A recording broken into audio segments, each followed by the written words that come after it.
My name is Penny Rupert. I am a retired nurse. And why did I decide to do this? Was it worth it to stay extremely heavy, walking with a walker, when I could do something about it? I was extremely happy and pleased with the doctor. He made me feel comfortable, confident that what was going to happen would be the best thing for me. And so after talking with him, I said, this is the first day of the rest of my life.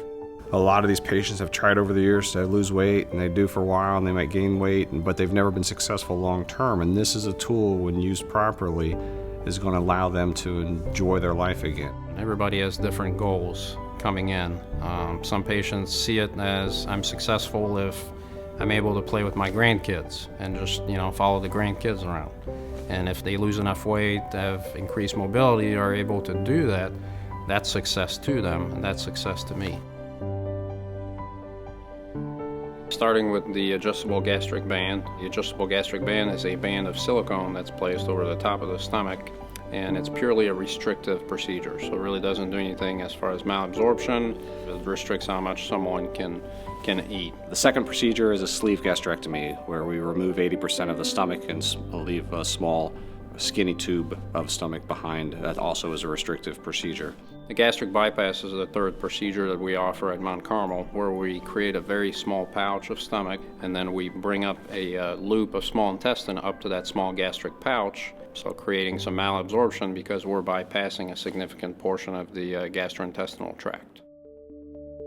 From a band standpoint, you're looking at about 50% of your excess weight will be lost. Sleeve patients will lose about 60% of their excess weight, and bypass patients will lose about 75% of their excess weight. Our mortality rate is 0.1%. When you compare bariatric surgery in total to other common general surgery procedures that we do, it is a pretty safe procedure. If we talk about the adjustable gastric band, there's a risk of the band eroding through the stomach or the esophagus over time. And probably the biggest risk with the adjustable gastric band is that a significant portion of patients don't lose enough weight.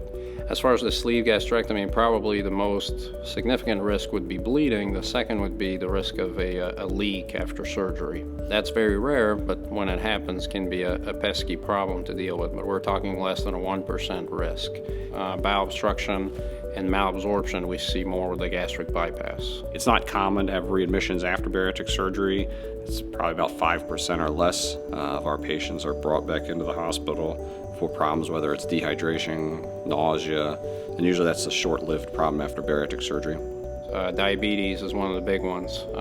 We're talking about cure rates that approach 80% for a gastric bypass. With a sleeve gastrectomy, it's as good as 60%, depending on who you read, to cure diabetes.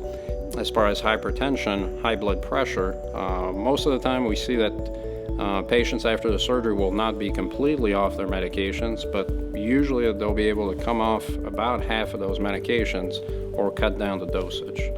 When we talk about sleep apnea, we can make a significant impact on sleep apnea by decreasing the amount of weight that's pressing on the patient's trachea or windpipe. Typically, the hospital stay is about 2.5 days. The day of surgery, they will spend at least 2 nights in the hospital, so then they'd be here post-op day 1, post-op day 2. And that's if everything goes smoothly. If there's no hiccups along the way, they're discharged after they've eaten 2 full liquid meals, and that happens post-op day 2, breakfast and lunch typically, and they're discharged that afternoon. We get patients up for the first time about 4 hours after surgery, and then we encourage them to walk every 4 hours after that. When they go home, we encourage them to do lots of walking. That's the only exercise that can be done for the first 6 weeks. And then after 6 weeks, the doctor typically clears them to do a little bit more. We encourage exercise for the rest of their lives, though. Exercise is a key component to this surgery being successful. We have support groups. We offer 3 support groups here at Mount Carmel. Andrea holds the nutrition support group, I hold the general support group, and then we have a lifestyle integration support group that is held by our case manager. Ask for assistance, guidance, support when you need it. That's what we're here for. Come to us if you need help along the way? Well, patients start out with an educational seminar, either online like this or in person. And once they decide that they want to go forward in our program, they meet with me one-on-one. We discuss a lot about their personal history. And then after that, they attend a 2-hour basic nutrition class. Most of my patients have been on at least half a dozen, if not more, diets throughout their life. So we have to start fresh with sound, factual nutrition information. Most people have never had the chance to get that information. We talk about label reading, healthy grocery shopping, meal planning, meal building, portion control. So we have to go through everything. It has to be comprehensive.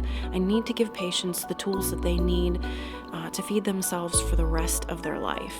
After that, we have to talk about a recovery diet. So there is a class right before surgery. We talk about grocery shopping to get ready for surgery. And we go through step by step what they're going to eat each week. After surgery, there is another class where we talk about each of 3 more steps that they have to go through. Mount Carmel mandates that you see me for the things that I have described. Your insurance company may require a set of things that may be outside of what Mount Carmel requires. So it's important that you contact your insurance company to see what those requirements are. I love Mount Carmel Hospital. From the time I walked in the door, they were incredible. The nurses and the techs, and they all took care of me, checked in on me, and were wonderful. Checked in on me after I got home just to make sure everything was going well. You have the nursing staff there teaching every step of the way, even while you're recovering in the hospital. They're reminding you this is what you're going to do when you get home. This is what you need to do. You need to walk. And they do it in such a way that they feel like they're a part of your family. Everyone knew my name, from the receptionist all the way to the nurse that took you back. Everyone knew your name. And someone was always there. We always had a connection with the dietitian or the nurse that heads the program. They were always there to answer questions. If you wanted to go see them, you were more than welcome to go see them. That is my job satisfaction, is seeing those patients come full circle. They come in with multiple comorbid conditions, most of them. They come in barely able to get from the elevator to my office, which is less than 10 yards. They're out of breath. Very often they're depressed. They have pain, and lots of it. And then, 6 months later at support group, they can beat me to the elevator. I had one patient in particular that had a really rough road. About 6 months after surgery, she came up to the floor to find me. I did not recognize her. She had changed so much in that 6 months, and she thanked me, and I will never forget her face, and it was very gratifying. They have smiles. They have, a weight loss of 100 pounds, 95 pounds, and they are going on trips. They are wearing clothes that they never could before. Their life is so much different. And then they come to me and say thank you. And they're the ones who did all the hard work. I kind of just guided them along. The reason why people need to seek weight loss surgery is because it's been one of the only methods of losing weight that's been shown to be sustainable over years. I mean, we're talking about patients that some of them can barely go to the grocery store, can barely run simple errands without just being spent, being out of breath. Taking a jog. I mean, some of these patients haven't ran for years. That's what's neat to see, is really the lifestyle impact that we can make with surgery. The diabetes can get better, the blood pressure gets better, but it's really watching that person transform into a new person that now can become much more active and enjoy life more. I have a young daughter.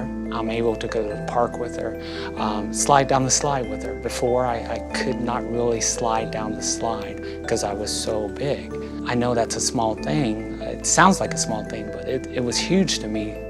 I used to wander around looking for something to fill my heart, and it was food or alcohol or whatever the issue of the day was, affirmation from people, yeah, I'm okay. And now I'm just content.